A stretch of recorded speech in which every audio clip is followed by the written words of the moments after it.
gabi sa inyo lahat mga idol. Subukan natin tawagin si Linyo.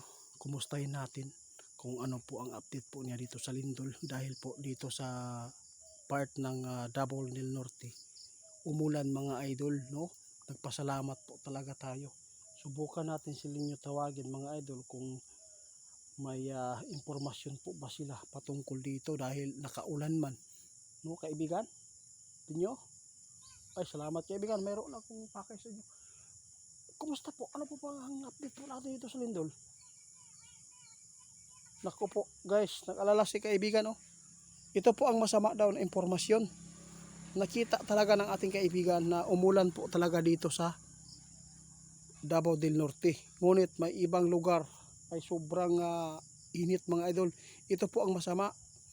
Kapag may mga lugar na umuulan at may lugar na sobrang init na mga idol, ang mangyayari doon, magsalpukan ang init at ang lamig. Ibig sabihin nito, pwedeng magkakaroon po ng sakuna.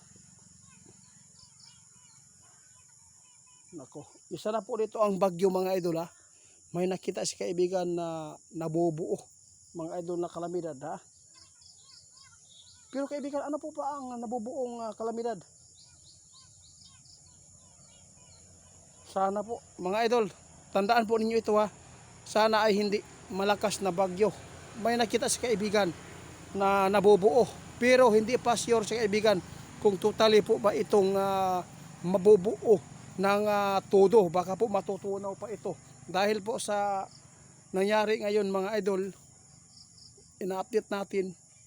Pasalamat tayo dahil mayroon tayong nakuha kay kaibigan na mga impormasyon na dapat po hindi talaga tayo pwede magkampante ngayon dahil sa panahon natin dahil dito sa Mindanao nagkaroon ng lugar na ulan at doon sa ibang lugar naman yun ang problema, magsalpukan po ang init at ang lamig mga idol.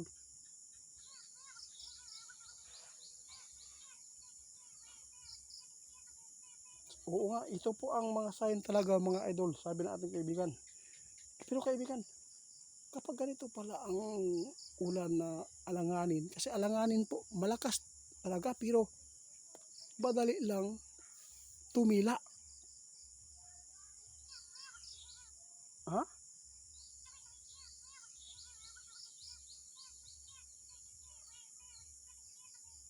Ganoon pala.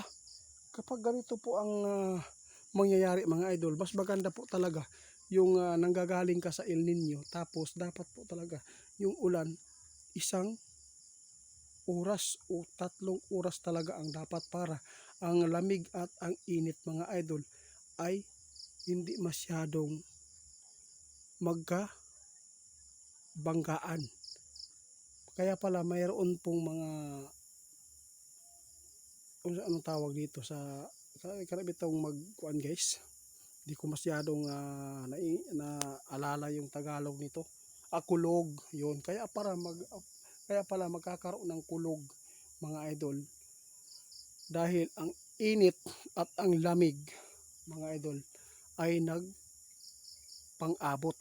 Ito pala ang ibig sabihin niyan. Kaya nagkakaroon talaga ng ganyan. Ito po ang tandaan ninyo mga idol ha, ng mga sign na sinasabi ng ating kaibigan. Ipapaabot na po niya sa atin kasi sila po talaga ang nauna sa atin.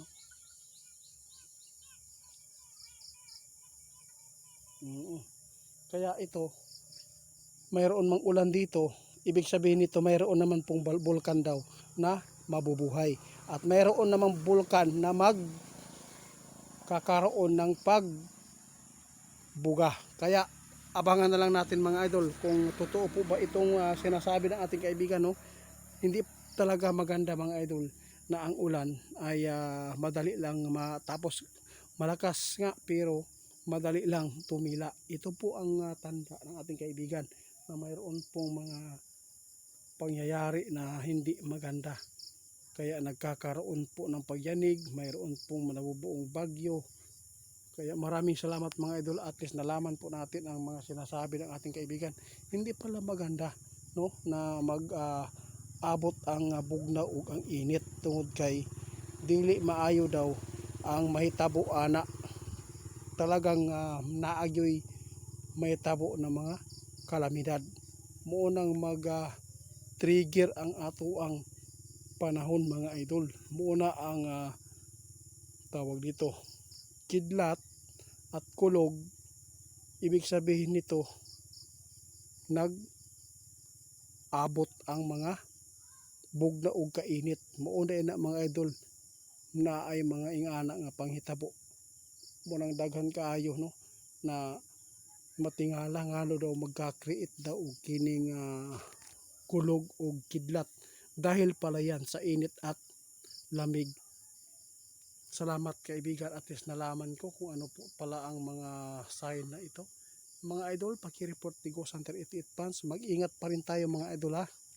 Dahil si kaibigan nagbabala, hindi daw maganda ang nangyayari ngayon dahil mayroon pong ulan na bigla ang lakas, bigla namang tumila sa ibang lugar. May tudong init, yun po ang singaw at ang lamig at init doon hinungdan sa kalamidad. Pasensya na mga idol, kaya ako nabala ka pud ko ani, no? Salamat kaayo sa atong amigo.